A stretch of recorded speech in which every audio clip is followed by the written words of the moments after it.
Following their persecution in the lower valleys, the Waldensians who moved up here into the higher valleys did not do so to live life as hermits. Number one, they fled persecution, but once they got here, they tried to establish as normal a life as possible. And normal for them was training missionaries and training their young people in how to study and how to teach the Bible. This here, the College of the Barbs, stands today as just one example of what would have been numerous schools that would have been spread all over the valleys, where they would teach and train their young people to be missionaries throughout Europe.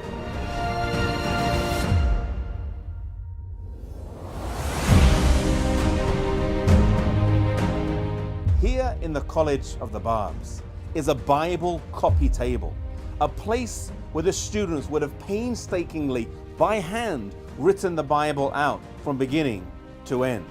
You see, the Bible was very important to the Waldensians. They had it in their own language. It formed a basis for congregational worship. There was also societies of young people that would meet together and would commit large parts of the Bible to memory.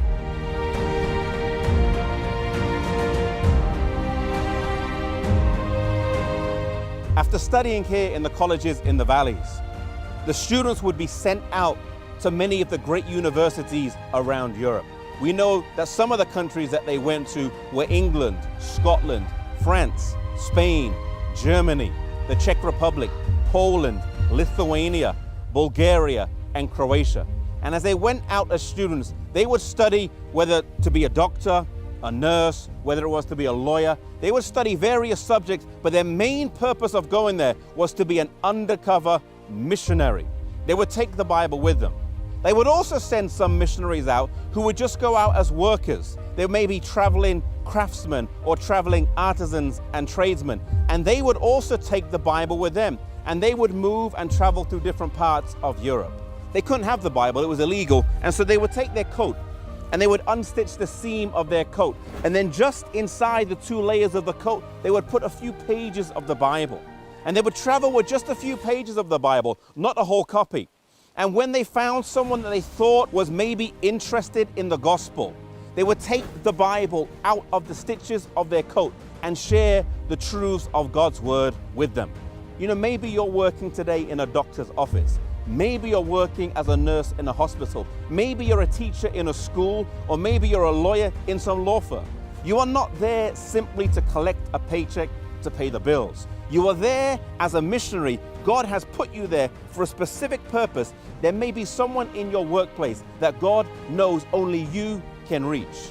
As students as well, the first reason why they went to study was not to get the best degree, but it was to be a missionary in the great universities in Europe. You today may be a missionary in a great institution. You are not there just for academic excellence. You are there also to seek and find people that you can share the gospel with. And the other thing we learn from the Waldensians is how important the Bible was to them. If they would take just a few pages and put it in their coats and then share it with other people, how much more should we commit the Bible to memory? How much more should we commit the Bible to study? That we would know God's word and be able to share it wherever we are. They stand today, these Waldensians, as an inspiration to us. And may it inspire us for service, may it inspire us for study wherever we are.